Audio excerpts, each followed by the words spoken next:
So this chapter picks up again where last chapter left off, obviously. So it's off with Rukia running from Ruruka, and Rukia is trying to figure out how she can still fight trapped in the teddy bear. She's a teddy bear, and then she's about to get kicked, and then she goes, "Whoa! I can still use Shunpo." I think it's Shunpo. We'll just call it Shunpo for now. Let me know in the comments. And then she makes a connection. She's like, "Wait, even though I'm trapped, I still have my Ryatsu." And then she like jumps in the air. She's like, Kamehara number 33! And as she goes to use it, it explodes in the suit. And yeah, so just as you think she's got the upper hand, and she's gonna kick some ass as a little teddy bear doll rabbit thing, whatever she is, it explodes in her hand inside the suit. So it looks like she hasn't really been transformed fully into the doll. It looks like she's in a doll suit and she's been like sealed into there. So like they used like a 5-element seal and sealed her into the doll, the stomach of the doll. See where I'm going with that? Okay, so anyways, moving on to less stupid stuff. We swap over to the Ichigo and Genjo fight, and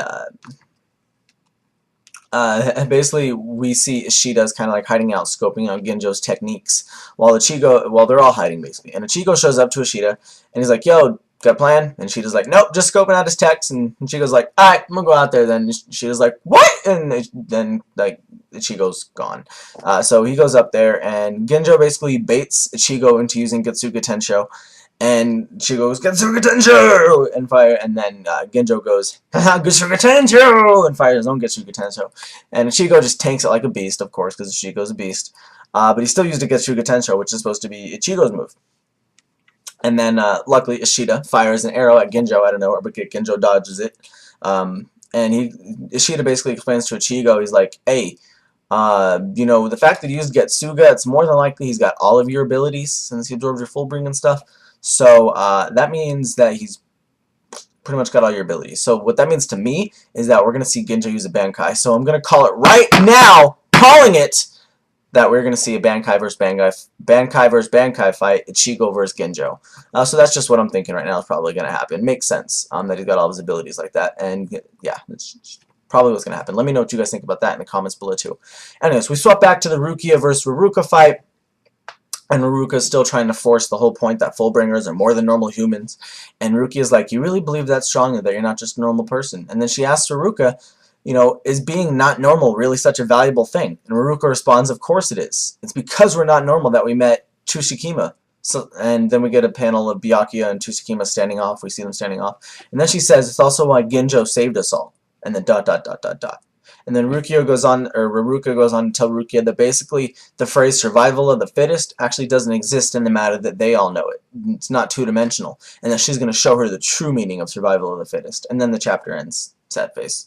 So all in all, good chapters, leaving some open doors. I think we're going to see some cool stuff. I'm hoping in a few chapters, like I said, I'm going to call it, we're going to see an Ichigo versus Genjo Bankai fight. It's going to be pretty kick-ass if we do.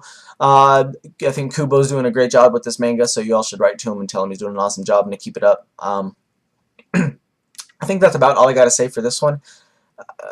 I don't think we're going to get Byakuya and Tsushikima next chapter. I think we kind of swapped over, but you know, Kubo might want to finish that up or see what's going on there. I think he's trying to advance all of them all at once so everything can end around the same time and top off at one one climactic event, not like one fight ends. Because if one fight ends, like it did with Kenpachi, you know, Kenpachi's already going to show up somewhere else now, but if like fights were ending at different times, then all the captains would start converging on the different Fullbringers, and then it wouldn't make for a good fight. It makes for a better fight if the captains are all split up and it all goes on around the same time, because then they each get their individual cool fights. But if, you know, Kenpachi and Hitsuga and Byakuya all killed who they were fighting at once, and then all three of them showed up as reinforcements to the others, it would just be a slaughter. So he's got to keep the fight separate for now. So I hope you guys realize that. Anyways, thumbs up the video would be great. Plox, subscribe to my channel, pointing up here because there'll probably be an annotation here. You could click to go to my channel and subscribe and all that good stuff.